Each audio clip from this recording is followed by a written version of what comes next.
मोदी सरकार ने इस बजट के माध्यम से दिया है, जिसके लिए हम माननीय प्रधानमंत्री मोदी साहब का हृदय से बहुत बहुत धन्यवाद है। आवाज से लगातार डिमांड इसी के साथ ऐड यहां तक एंटी एनक्रोचमेंट ड्राइव का मामला है। भारतीय जनता पार्टी के वरिष्ठ नेताओं ने माननीय उपराज्यपाल श्रीमान मनोज सिन्हा साहब से यह गुजारिश की है कि जो आम जनमानस है, आम लोग, गरीब हैं, मजदूर हैं, किसान हैं, किसी के पास 5 मरले, 10 मरले, 15 मरले कोई जमीन का एक हिस्सा है, और ये छोटा सा अगर कोई किसी के पास जमीन का कोई हिस्सा है और उससे उसकी जीविका चलती है, वो मेहनत करके अपना जीवन का गुजर बसर करता है, उसको किसी प्रकार से नहीं छेड़ा जाना चाहिए। और माननीय लेफ्टिनेंट गवर्नर साहब ने इस बात को माना है, किसी भी गरीब आदमी को, किसी भी मजदूर आदमी को या किसी भी मिडिल क्लास फैमिली वाले को ये जो जमीनों से गैर कानूनी तरीके से कब्जे हटाए जा रहे हैं, इसमें गरीब मजदूर किसान को तंग नहीं किया जाएगा कहीं भी। जिन लोगों ने सत्ता में रहते हुए अपने का मिसयूज किया, अगर कोई चीफ मिनिस्टर बना तो उसने अपनी पावर का मिसयूज करके अपने नाम से सैकड़ों हजारों कनाल जमीन कब्जा कर ली, वो जमीन खाली करेगी, ऐसा माननीय उपराज्यपाल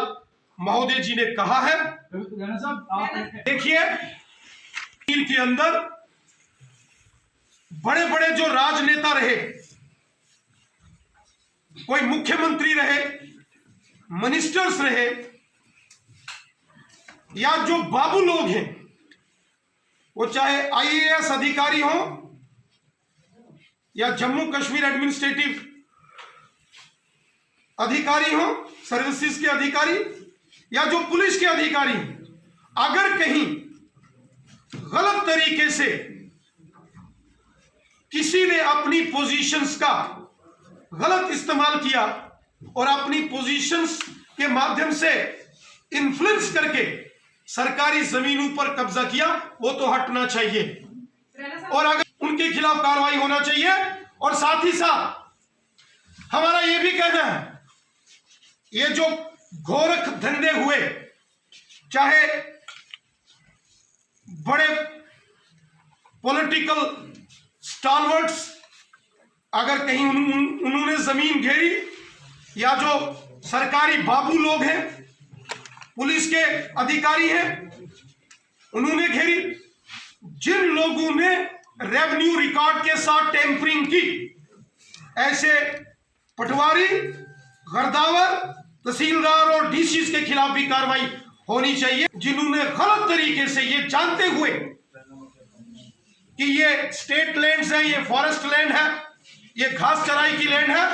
उसके फर्द काटे, उसमें कैसे रेवेन्यू एंट्रीज हुई। कानून तो आज का नहीं है, ये तो 40-50 साल पुराना कानून है। चाहिए अगर कोई सरकारी बाबू है, कोई IAS, IPS, JKS, KPS, police के ऑफिसर हो या सिविल एडमिनिस्ट्रेशन में जो ऑफिसर बाबू लोग रहे हो, इन्होंने अगर गलत तरीके से अपनी पावर का मिसयूज करके अगर सरकारी जमीन या घास चराई की जमीन कहीं कब्जा की है, उसको छुड़ाना बहुत जरूरी है। या कोई किसी लैंड माफिया ने गोरख धंधा करके गलत तरीके से काम किया, तो उन गोरख धंधा करने वालों के खिलाफ तो बुलडोजर चलना चाहिए, इसमें किसी को कोई आपत्ति, प्रॉब्लम, ऑब्जेक्शन नहीं है। लेकिन जो आम जनमानस है, वो गरीब है, गांव का है या शहर का है,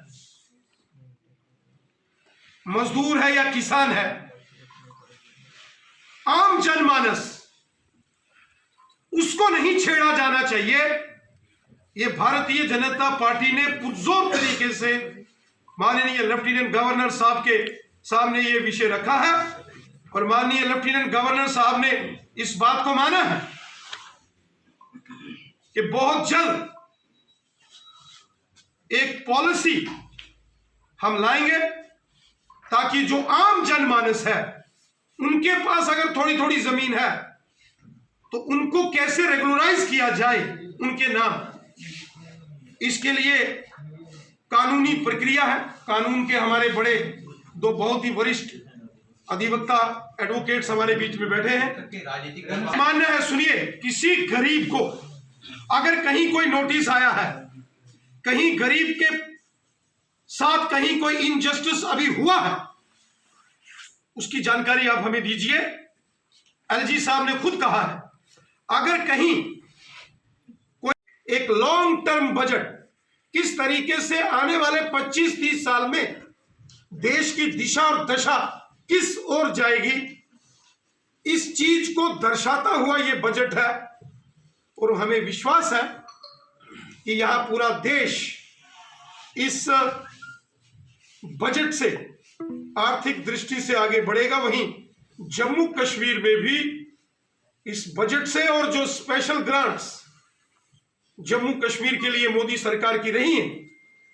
जो सेंट्रल शेयर 35,581 करोड़, जो कि पिछले साल से भी 936 करोड़ अधिक है। तो आप देख सकते हैं कि लगातार यहां देश के अंदर हर सेक्टर में अच्छी खासी तादाद में फंड्स का एलोकेशन करके डेवलपमेंट को गति दी जा रही है। वहीं जम्मू कश्मीर के लिए मोदी सरकार ने दिल खोलकर काम किया है। जम्मू कश्मीर के गरीब, मजदूर, किसान, छोटे व्यापारी, नौजवान, महिलाएं, पुरुष, सरकारी मुलाजम, लीव एनकैशमेंट 3 लाख से 25 लाख जो प्राइवेट सेक्टर के अंदर आया, बहुत बड़ा निर्णय है, बहुत बड़ा निर्णय। इन सब ऐतिहासिक निर्णय के लिए हम हृदय से नर्सिंग कॉलेजेस जिसका मैंने जिक्र किया है, हेल्थ इंफ्रास्ट्रक्चर में मोदी साहब ने, और स्कूल एजुकेशन स्किल डेवलपमेंट में बहुत ज्यादा ध्यान दिया है। इंटरनेशनल लेवल के हमारे पास स्किल डेवलपमेंट के सेंटर्स 136 डेवलप करने की बात हो रही है। तो हर प्रकार से मोदी साहब ने इस बजट के अंदर वो सारे प्रयास करके जहां आम जनमानस के जीवन में